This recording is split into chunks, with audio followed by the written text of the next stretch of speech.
Assalamualaikum warahmatullahi wabarakatuh. Waalaikumsalam warahmatullahi wabarakatuh. Perkenalkan, nama saya Sulistia Estri Ludiani, calon guru penggerak angkatan 6 dari kota Balikpapan. Sebelum kita mulai kegiatan, marilah kita berdoa agar kegiatan kita ini berjalan dengan lancar dan membawa manfaat bagi kita semua, khususnya dalam dunia pendidikan untuk anak didik kita semua. Berdoa, mulai.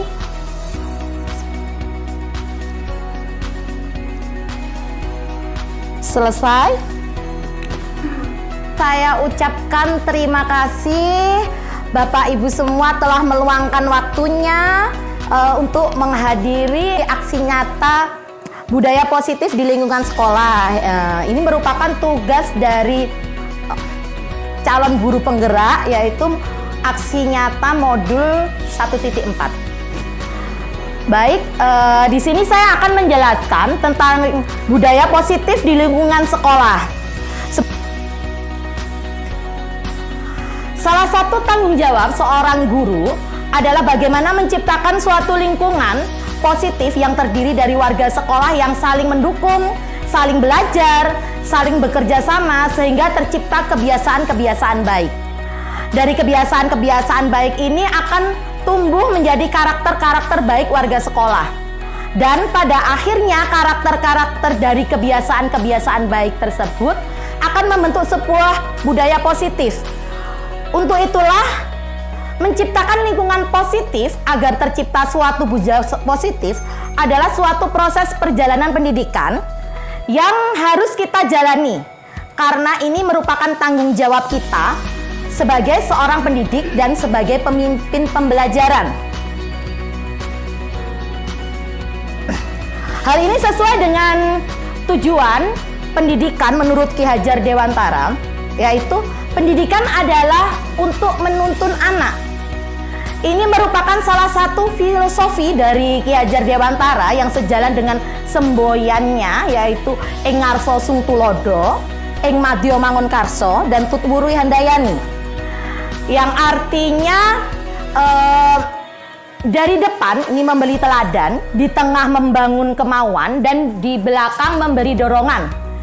Yang seharusnya dilakukan seorang pendidik untuk menerapkan filosofi dan semboyan tersebut harus dimulai dari diri pendidik itu sendiri dengan mencontohkan hal-hal baik sehingga menjadi pegangan dan teladan bagi mereka, khususnya murid kita, dengan memulai hal-hal yang kecil tapi sangat berpengaruh terhadap proses pembiasaan anak. Misalnya bertutur kata dengan sopan, tidak membentak anak, kemudian mengucapkan salam saat bertemu ataupun berpisah, dan mengucapkan terima kasih ketika menerima sesuatu.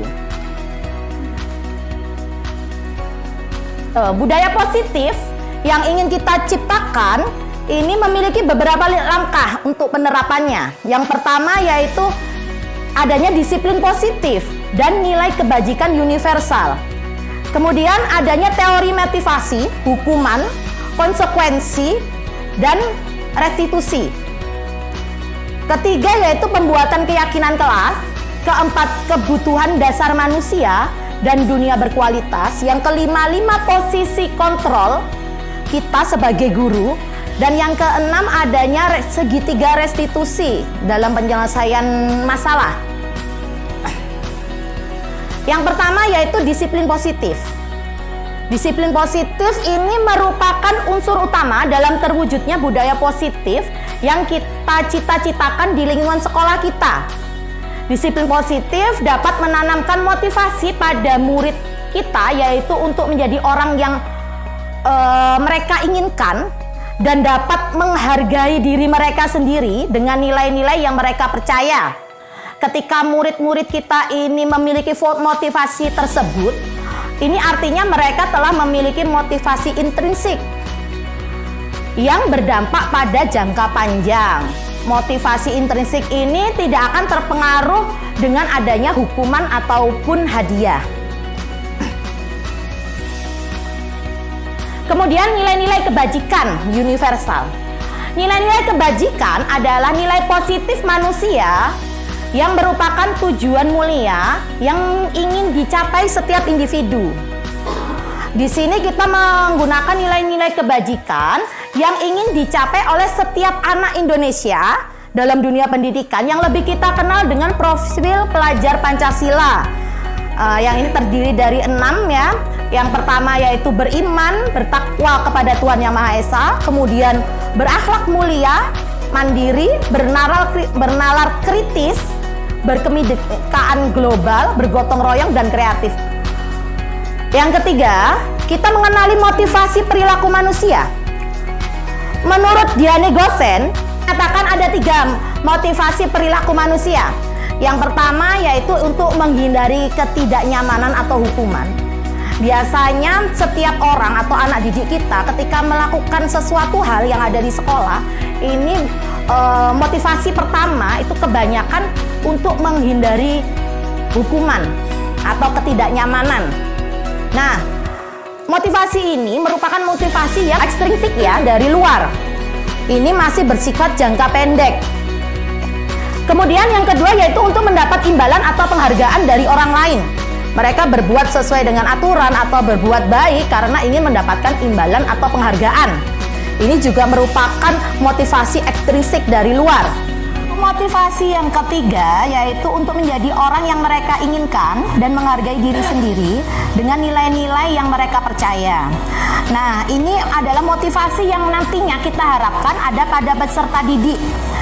Di sini peserta didik akan mengetahui nilai universal apa yang ingin mereka inginkan untuk menghargai diri mereka. Ini merupakan motivasi intrinsik yang berasal dari diri mereka sendiri. Nah, ini bersifat jangka panjang. Motivasi ini tidak akan terpengaruh oleh adanya hadiah ataupun adanya hukuman. Selanjutnya yaitu arti dari hukuman dan konsekuensi. Ini sering kita lihat pada dunia kita ya, khususnya dalam dunia pendidikan. Di sini hukuman bersifat tidak terencana atau tiba-tiba, atau murid ini tidak tahu apa yang akan terjadi dan tidak dilibatkan dalam pembuatan hukuman ini. Hukuman bersifat satu arah dari pihak guru yang memberikan dan murid hanya menerima suatu hukuman tanpa melalui kesepakatan atau pengarahan dari pihak guru, baik sebelum atau sesudahnya. Hukuman yang diberikan ini bisa berupa fisik maupun psikis. Di sini murid akan merasa disakiti, baik ini melalui sebuah perbuatan ataupun melalui kata-kata. Yang kedua yaitu konsekuensi. Konsekuensi ini sudah terencana atau sudah disepakati, sudah dibahas dan disetujui oleh murid dan guru. Umumnya bentuk-bentuk konsekuensi ini dibuat oleh pihak guru atau sekolah, dan murid ini sudah mengetahui sebelumnya konsekuensi yang akan diterima bila ada pelanggaran. Nah, Bapak Ibu, di sini ada beberapa tindakan. Kita akan menentukan kira-kira ini masuk hukuman atau konsekuensi. Yang pertama yaitu mencatat 100 kali di dalam buku kalimat, "Saya tidak akan terlambat lagi karena anak terlambat ke sekolah." Kira-kira ini hukuman atau konsekuensi? Ibu Yanti? Kalau menurut saya Hukuman. Oke, menurut Bu Yanti hukuman. Yang kedua, lari mengelilingi lapangan basket 2 kali karena terlambat hadir di sekolah. Hukuman. Yang ketiga, murid diminta untuk push up 15 kali karena tidak menggunakan masker ke sekolah. Hukuman. Menggantikan kertas tugas teman yang telah dicoret-coret. Konsekuensi. Selanjutnya, membersihkan tumpahan air di meja tulis karena tersenggol pada saat belajar. Konsekuensi. Ini maaf, ini ada salah tulis. Ini murid disuruh untuk tidak mengenakan sepatu, ada kata tidaknya ya. Tidak mengenakan sepatu seharian di sekolah karena tidak mengenakan sepatu hitam. Karena anak tidak memakai sepatu hitam, akhirnya suruh lepas seharian tidak memakai. Hukuman. Yang terakhir, lari mengelilingi lapangan basket 2 kali karena terlambat 10 menit untuk pelajaran PJOK. Hukuman. Oke. Selanjutnya kita lihat jawabannya. Ya, berarti tadi dari jawaban Bapak Ibu yang kurang tepat yang terakhir ya, karena ini pelajaran PJOK kalau ini menyuruh awalnya karena terlambat anak disuruh pemanasan 2 kali mengelilingi lapangan, ini sebenarnya konsekuensi ya, karena ini dalam pelajaran iya. Oke, baik, selanjutnya yaitu restitusi. Restitusi adalah proses menciptakan kondisi bagi murid untuk memperbaiki kesalahan mereka sehingga mereka bisa kembali pada kelompok mereka dengan karakter yang lebih kuat. Ini diambil dari Gosen tahun 2004. Melalui pendekatan restitusi ini, ketika murid berbuat salah, guru akan menanggapi dengan mengajak murid merefleksi tentang apa yang dapat mereka lakukan untuk memperbaiki kesalahan mereka, sehingga mereka menjadi pribadi yang lebih baik dan menghargai dirinya. Nah, ini perbedaan antara hukuman, konsekuensi, dan restitusi. Dari sini dapat kita lihat bahwa hukuman ini bersifat negatif ya Bapak Ibu. Kalau konsekuensi ini netral, yang bersifat positif itu adalah restitusi. Yang kita harapkan yang nantinya ketika anak melakukan atau membuat masalah atau memiliki masalah, yang kita lakukan untuk menyelesaikan, yang kita harapkan nantinya yaitu kita menyelesaikannya dengan cara restitusi, pendekatan restitusi. Jadi di sini anak lebih mengetahui kesalahannya, merefleksi dari yang telah mereka perbuat, kemudian kita mengajak mereka untuk mencari solusinya bagaimana untuk memperbaiki sikap tersebut. Jadi anak mengetahui kesalahannya dan memperbaikinya ini berasal dari diri mereka sendiri, bukan paksaan ya. Kemudian pembuatan keyakinan kelas. Nah, keyakinan kelas ini yang dulu sering kita kenal dengan kesepakatan kelas. Nah, keyakinan kelas ini merupakan disiplin positif yang bisa kita terapkan dalam membangun budaya positif di sekolah. Jadi sebelum memulai pembelajaran atau di awal pembelajaran ya, awal tahun pembelajaran, biasanya kita membuat keyakinan kelas yang akan kita gunakan untuk pembelajaran setiap harinya. Tetapi tidak menutup kemungkinan nanti bisa berubah lagi keyakinan kelas ini, jika dirasa sudah tidak sesuai bisa kita rubah lagi. Ini berdasarkan atas kesepakatan antara guru dengan murid. Ini contohnya. Kemudian, mengapa tidak peraturan saja? Mengapa harus keyakinan kelas? Kenapa di kelas tidak memakai peraturan kelas? Kenapa harus keyakinan kelas? Nah, ini alasannya Bapak Ibu. Karena keyakinan kelas adalah keputusan bersama yang melibatkan guru dan murid dalam kesepakatan pembuatan keyakinan kelas. Dan mereka meyakini apa yang telah mereka sepakati bersama sehingga mereka ikut merasa bertanggung jawab atas keyakinan yang dibuat. Jika peraturan ini biasanya hanya dibuat oleh guru saja tanpa melibatkan murid. Jadi terkadang ada murid yang merasa itu tidak sesuai ya. Nanti hubungannya dengan hukuman ini nanti kembali lagi kalau melanggar ya. Kemudian kita akan mengenali kebutuhan dasar manusia. Setiap orang ketika melakukan sesuatu itu pasti ada kebutuhan dasar yang ingin mereka penuhi. Nah, kebutuhan dasar ini ada 5. Yang pertama, untuk bertahan hidup. Yang kedua, kasih sayang dan rasa ingin diterima. Yang ketiga, karena ingin memperoleh kebebasan. Keempat, kesenangan. Dan terakhir, penguasaan. Nah, untuk bertahan hidup atau survival. Nah, ini merupakan kebutuhan yang bersifat fisiologis dari diri ya, dari dalam diri untuk bertahan hidup, misalnya untuk memenuhi kesehatan, tempat tinggal atau makanan. Jika tidak terpenuhi akan mempengaruhi kesehatannya ya, bahkan hidupnya. Kemudian rasa kasih sayang dan rasa ingin diterima. Kebutuhan ini adalah kebutuhan untuk disayangi dan diterima, meliputi kebutuhan akan hubungan dan koneksi sosial, kebutuhan untuk memberi dan menerima kasih sayang, dan kebutuhan untuk merasa menjadi bagian dari suatu kelompok. Kemudian kebebasan, yaitu kebutuhan yang akan kemandirian, otonomi, memiliki pilihan sendiri dan mampu mengendalikan arah hidup seseorang. Yang keempat, kesenangan. Ini kebutuhan untuk mencari kesenangan, untuk bermain, bahkan untuk menimbulkan rasa senang, akhirnya bisa tertawa ya. Yang terakhir yaitu penguasaan atau power.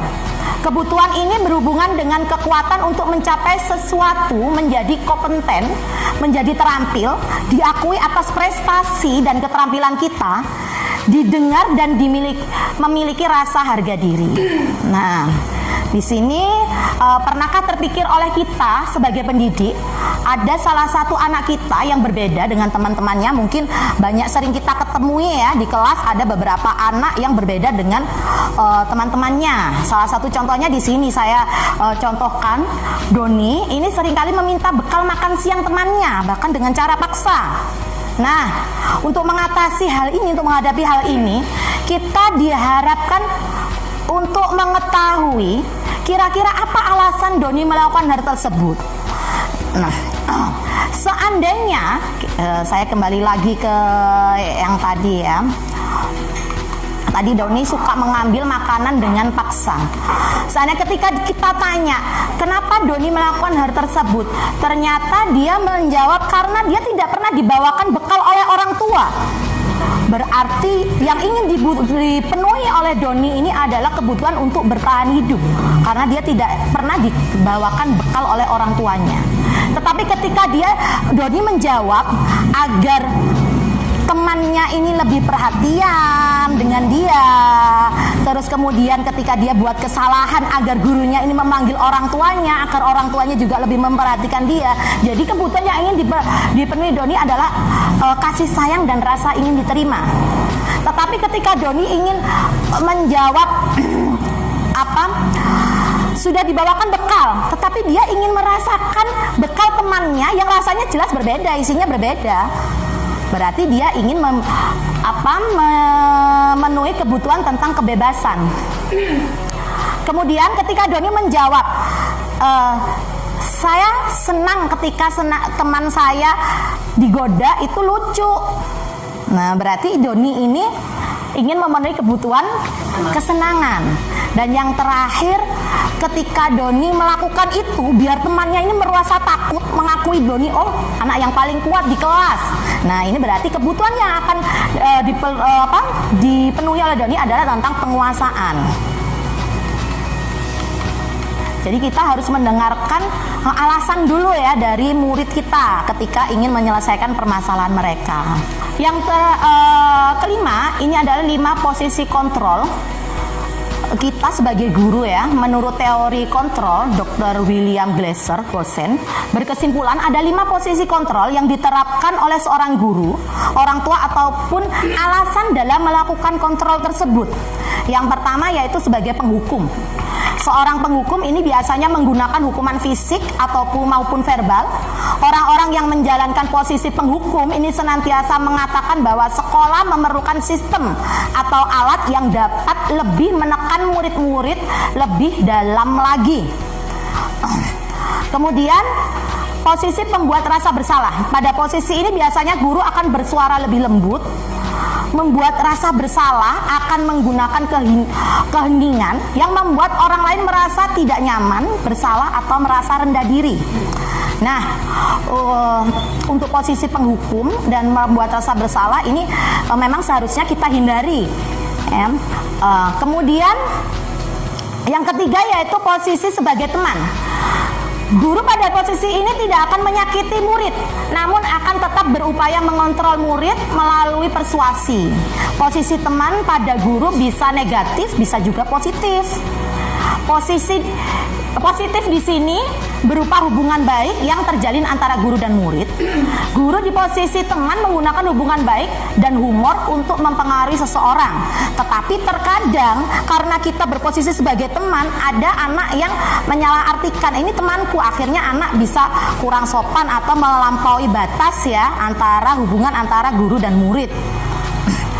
Kemudian yang keempat adalah posisi pemantau. Pemantau berarti mengawasi. Pada saat kita mengawasi, kita bertanggung jawab atas perilaku orang-orang yang kita awasi.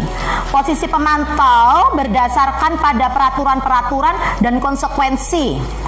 Dengan menggunakan sanksi dan atau konsekuensi, kita dapat memisahkan hubungan pribadi kita dengan murid sebagai seorang yang menjalankan posisi pemantau.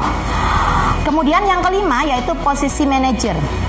Posisi terakhir, manajer adalah posisi di mana guru berbuat sesuatu bersama dengan murid, mempersilahkan murid mempertanggungjawabkan perilakunya, mendukung murid agar dapat menemukan solusi atas permasalahannya sendiri.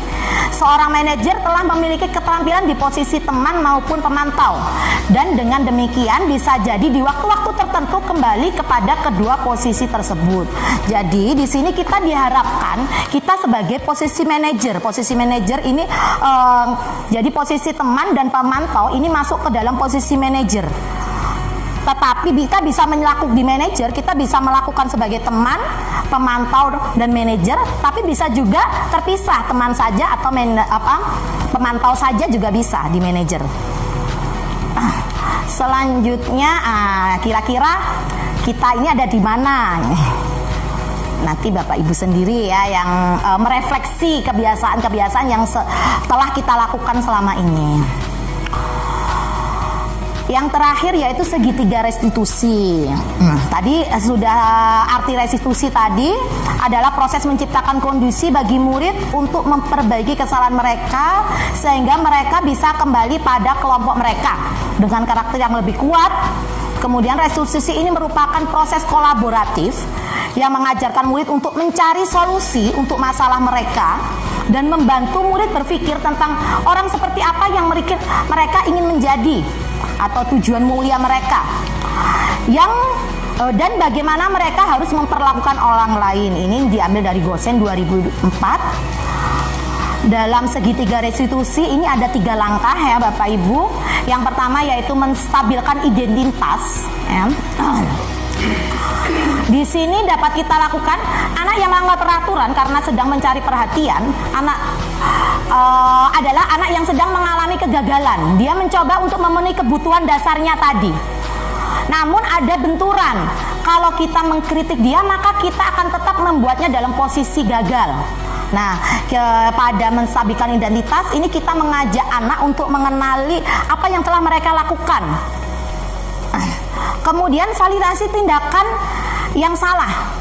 Di sini anak kita ajak untuk mengetahui dari tindakan mereka ini sesuai tidak dengan nilai-nilai universal yang telah mereka yakini tadi. Kalau tidak sesuai, kalau mereka akhirnya menyadari, oh ternyata tidak sesuai dengan nilai universal. Kalau itu di kelas biasanya tentang keyakinan kelas yang sudah dibuat. Ya. Kemudian yang ketiga yaitu menanyakan keyakinan. Kita akan menanyakan kalau anak sudah menyadari ternyata sikapnya ini tidak sesuai dengan nilai-nilai atau keyakinan yang sudah dibuat. Terus kita menanyakan keyakinan. Kita menanyakan solusi-solusi apa ya kira-kira yang akan kita lakukan atau akan dia lakukan untuk memperbaiki semua itu. Nah, di sini berasal dari anak sendiri. Jadi ketika identitas sukses telah tercapai, langkah 1 dan tingkah laku yang salah tadi, validasi pada langkah 2, maka anak akan siap untuk dihubungkan dengan nilai-nilai yang dia percaya dan berpindah menjadi orang yang dia inginkan. Dia bisa memperbaiki kesalahannya karena ini berasal dari diri sendiri. Motivasi intrinsik insya Allah ini akan bersifat jangka panjang karena anak menyadari dari kesalahannya. Baik Bapak Ibu, demikian presentasi dari saya. Kira-kira ada yang ditanyakan apa tidak? Silakan Bapak Ibu. Saya Ibu Sulis. Baik Ibu Vera. Yang ingin saya tanyakan ini ada dekat dengan pembelajaran di kelas ya. Iya. Tadi saya masih belum memahami perbedaan dari hukuman dengan konsekuensi dasarnya gimana? Baik. Itu saja Bu, terima kasih. Kita kembali lagi ke perbedaan ya. Perbedaan antara hukuman dengan konsekuensi. Nah, ini yang membedakan. Jadi kalau hukuman ini bersifat tidak terencana, kalau contohnya tadi ketika anak berbuat salah atau telat, akhirnya suruh mencatat 100 kalimat, itu kan sebuah tidak terencana ya, tapi di sini murid merasa dirugikan. Dan ini tidak sesuai dengan pembelajaran yang akan tidak ada nilai positif yang bisa diambil dari anak. Kemudian hukuman juga bersifat satu arah dari pihak guru saja tanpa melibatkan muridnya.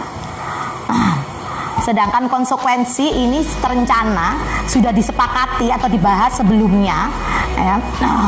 Jadi ini merupakan kesepakatan awal, atau ini juga nanti ada nilai-nilai yang bisa dipelajari anak ketika konsekuensi apa yang harus kita lakukan. Ini ada manfaat buat anak itu gitu.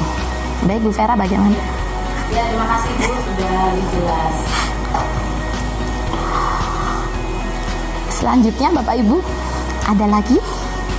Saya Bu. Baik. Saya mau bertanya, tadi kan ada konsekuensi, ini ada restitusi Iya. juga ya. Nah, kalau kita sebagai guru, apa baiknya tadi apakah restitusi terus yang kita lakukan, atau lebih baiknya yang mana, memberikan konsekuensi atau restitusi? Kalau dari sini yang paling bagus adalah restitusi. Gitu. Nah, di sini tadi restitusi ada 3 cara ya. Jadi restitusi itu kan penyelesaiannya menyeluruh langsung selesai.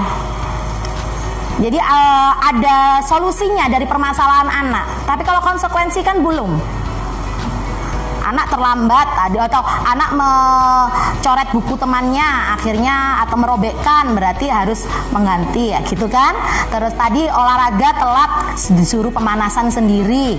Nah, ini belum ada solusi, anak tidak mengetahui, terkadang belum diajak keyakinan yang mereka langgar yang mana, ada kesalahan nggak yang mereka hadapi. Jadi yang harus kita lakukan sebetulnya, yang kita harapkan nantinya adalah restitusi.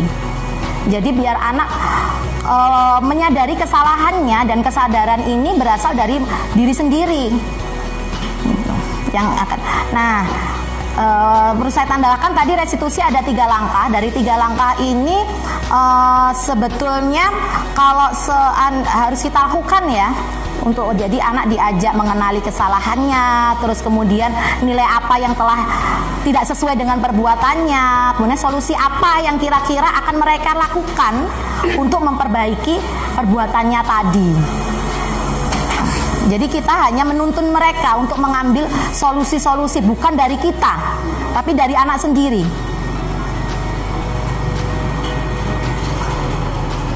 Baik. Ya, terima kasih. Nggak ada. Oke, kalau demikian Bapak Ibu, jika tidak ada yang tanyakan lagi, saya akhiri presentasi dari saya. Kurang lebihnya saya mohon maaf. Wassalamualaikum warahmatullahi wabarakatuh. Waalaikumsalam.